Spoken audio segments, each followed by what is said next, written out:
భారతదేశంలో ఉన్న దివ్యాంగులందరికీ ఉద్యమ వందనాలు. నా పేరు వేణు చిత్తలూరి. నేను డిజాబుల్ రైట్ యాక్టివిస్ట్ని. నేను ఈరోజు ముందుంచబోయే అంశం ఏందనగా, నిన్న పార్లమెంట్ ఆఫ్ ఇండియాలో 0 అవర్స్లో honourable MP doctor Mallu Ravi గారు మన దివ్యాంగుల గురించి, దివ్యాంగుల జీవితాలను ప్రభావితం చేసి వాళ్ళని అభివృద్ధి పదంలో నడపడానికి చర్చించిన అంశము చాలా అభినందనీయము.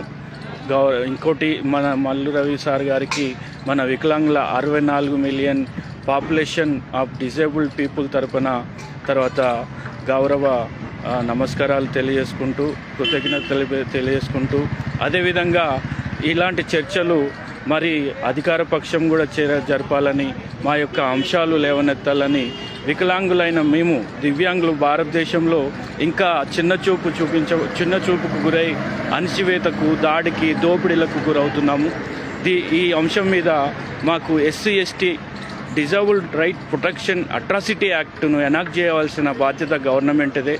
ఇది భారత ప్రభుత్వం ప్రయారిటీ తీసుకొని, ప్రధాన అంశంగా తీసుకొని మాకు ఎస్సీ ఎస్టీతో సమానంగా అట్రాసిటీ యాక్ట్ను పార్లమెంట్ ఆఫ్ ఇండియాలో మన ఈ వింటర్ సెషన్లో చర్చించవలసిన బాధ్యత ఉంది.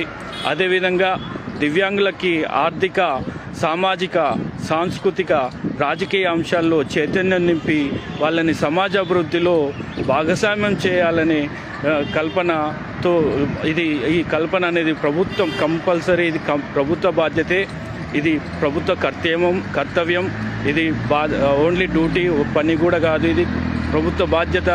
అదేవిధంగా స్వతంత్రం వచ్చి 80 సంవత్సరాలు అవుతుంది, రాజ్యాంగం అమల్లోకి వచ్చి 80 సంవత్సరాలు అవుతున్నా ఇంకా మాకు రాజ్యాంగబద్ధమైన ఫలాలు అందకుండా అందరి ద్రాక్షలాగా మిగిలిపోవడము చాలా అన్యాయము. అదేవిధంగా equality before law, fundamental rights రాజ్యాంగబద్ధమైనవి ఎలా అంటే guaranteed by constitution of India, enforceable by courts. Those are also not implicable and utilized for the person with disability welfare. ఈ అంశంలో రైట్ టు ఈక్వాలిటీ ఆర్టికల్ 14 ప్రకారం అందరూ equality before law, equal opportunity అనేది మనకు ప్రాథమిక హక్కు.